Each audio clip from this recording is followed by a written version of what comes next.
ভর্তি চলছে। Ideal care giving institute ICI এ ভর্তি চলছে। কেয়ার গিভিং দিচ্ছে ডাক, বেকারত্ব নিপাত যাক। কোর্সটি national skill development authority NSDA এর অনুমোদিত এবং এই কোর্সের সার্টিফিকেট পৃথিবীর বিভিন্ন দেশে স্বীকৃত। কেয়ার গিভার পেশাটি দেশে ও বিদেশে অত্যন্ত চাহিদা সম্পন্ন, উচ্চ বেতনের এবং সম্মানজনক পেশা। কোর্সের মেয়াদকাল 3 মাস ও 6 মাস। কোর্স শেষে দেশের অভ্যন্তরে বিভিন্ন সরকারি ও বেসরকারি হাসপাতাল, বৃদ্ধাশ্রম, nursing home, paralysis centre, child care সমূহে আকর্ষণীয় বেতনে চাকরির সুযোগ। কোর্স শেষে Japan, Australia, Canada, Europe, America এবং মধ্যপ্রাচ্যে রয়েছে চাকরির সুযোগ। Ideal care giving institute ICI এর আধুনিক শিক্ষা, ভাষা, ল্যাব, শিক্ষার্থীদের পছন্দ অনুযায়ী ইংরেজি, জাপানি, কোরিয়ান, আরবি ইত্যাদি ভাষা শেখার সুযোগ। Ideal care giving institute ICI এর নিজস্ব তত্ত্বাবধানে মনোরম পরিবেশে স্বল্প খরচে থাকা, খাওয়া ও পড়াশোনার সুযোগ। প্রতিষ্ঠান সংলগ্ন খেলার মাঠ, বিনোদনের জন্য ক্যারাম, ভলিবল, ইনডোর গেম এবং আউটডোর গেম রয়েছে। কেয়ার গিভিং এর শিক্ষা নিলে বিশ্বজুড়ে কর্ম মেলে। আমরাই দিচ্ছি কোর্স শেষে বিদেশে যাওয়ার শতভাগ নিশ্চয়তা। আমাদের সাথে যোগাযোগ করার ঠিকানা ideal care giving institute ICI, WhatsApp number 01511026631 অথবা 01511026631 এই নাম্বারে। আমাদের ঠিকানা মিরপুর 12, পুরাতন পল্লবী থানা ভবন, ঢাকা 1216।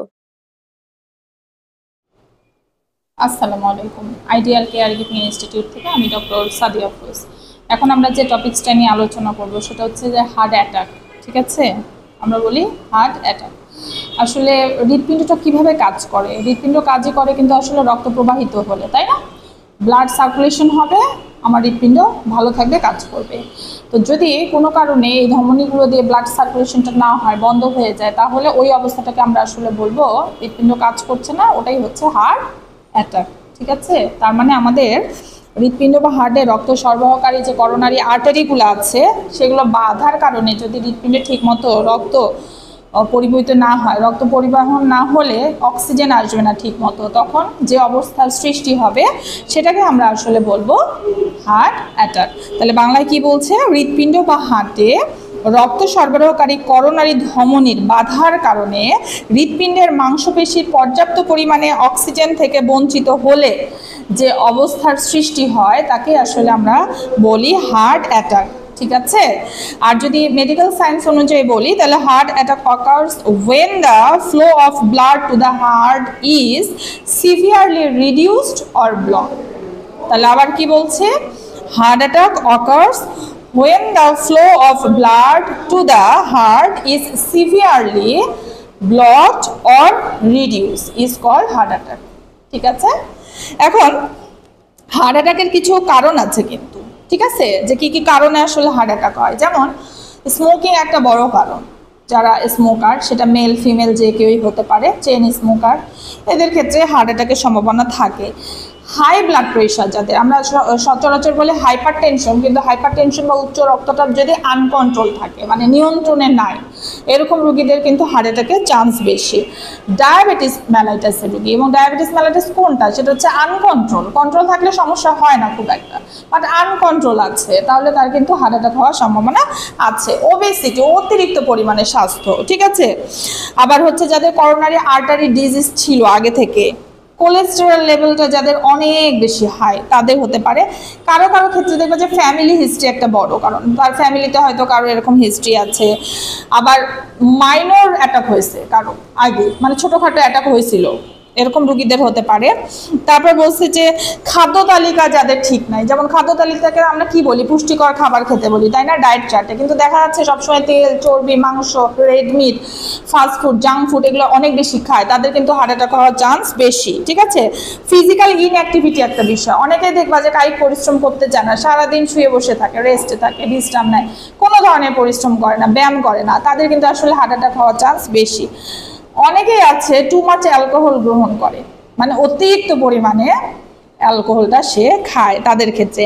আবার হচ্ছে স্ট্রেসে থাকে যারা অনেক বেশি, যেমন সেটা পারিবারিক স্ট্রেস হতে পারে, ওয়ার্কিং প্লেসে স্ট্রেস হতে পারে, তার পার্সোনাল কোনো বিষয় নিয়ে স্ট্রেস থাকতে পারে, এদের ক্ষেত্রে কিন্তু হার্ট অ্যাটাক হওয়ার চান্স বেশি।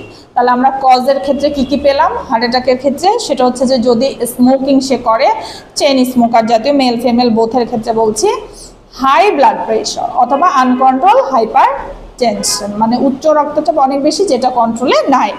ডায়াবেটিস মেলাইটাস, কিন্তু সেটাও হচ্ছে আনকন্ট্রোল, মানে অনিয়ন্ত্রিত ডায়াবেটিস মেলাইটাস। ওবেসিটি যারা অনেক বেশি মোটা তাদের ক্ষেত্রে, করোনারি আর্টারি ডিজিজ যাদের আছে তাদের ক্ষেত্রে হতে পারে, হাই কোলেস্টেরল লেভেল যাদের আছে তাদের ক্ষেত্রে হবে। ফ্যামিলি হিস্ট্রি একটা বড় কারণ, প্রিভিয়াস হার্ট অ্যাটাকের হিস্ট্রি আছে, তার অতীতেও হার্ট অ্যাটাকের একটা হিস্ট্রি আছে। ডায়েটারি চয়েসে তার সমস্যা আছে, যেমন হয়তো জাঙ্ক ফুড বেশি খায়, রেড মিট বেশি খায়, প্রচুর পরিমাণে অয়েলি খাবার, তেল, চর্বি, ভাজা এগুলো খায়, তাদের ক্ষেত্রে হতে পারে। ফিজিক্যাল ইনঅ্যাক্টিভিটি একটা বিষয়, কাজ করে না, কোনো ধরনের ব্যায়াম করে না, ফিজিক্যাল এক্সারসাইজ করে না, তাদের ক্ষেত্রে হবে। আর এটা হচ্ছে স্ট্রেসে থাকে, যে কোনো ধরনের স্ট্রেসে থাকতে পারে, তাদের ক্ষেত্রে আসলে আমাদের এই হার্ট অ্যাটাকটা হওয়ার চান্স আছে। ঠিক আছে, এখন চলে যাই যে কিছু সিমটম কিন্তু দেখা যায় হার্ট অ্যাটাকের ক্ষেত্রে। লক্ষণ কি কি সিমটম থাকতে পারে, যেমন লক্ষণগুলোর মধ্যে ফার্স্টে যেটা হয়, হার্ট অ্যাটাক করলে চেস্ট পেইন প্রচন্ড হতে পারে, বুকে ব্যথা, এবং অনেক রোগী আমাকে বলে যে হচ্ছে আমার চেস্ট টাইট হয়ে আসতেছে, প্রেশার লাগতেছে, মনে হচ্ছে চেপে ধরতেছে, এবং প্রচুর পরিমাণে ব্যথা হচ্ছে রোগীটার, ডিসকমফোর্ট বোধ করতে পারে। ঠিক আছে, এবং ডিসকমফোর্ট কিরকম হবে, যেমন পেইনটা রেফার করতে পারে, কখনো ঘাড়ে যাবে, হাতে আসবে, গলায় আসবে, ঠিক আছে, মুখে আসতে পারে, দাঁতে আসতে পারে, এরকম একটা ফিল হবে। কোল্ড সোয়েট হবে, ঠান্ডা লাগতেছে এদিকে আবার ঘামতেছে রুগী, এরকম হবে। ফ্যাটিক হবে, ফ্যাটিক মানে কি, অতিরিক্ত দুর্বল হয়ে যাবে রুগী। হার্ট বার্ন হতে পারে, হার্ট বার্ন কেমন, অনেক রুগী বলবে যে আমার বুক জ্বালা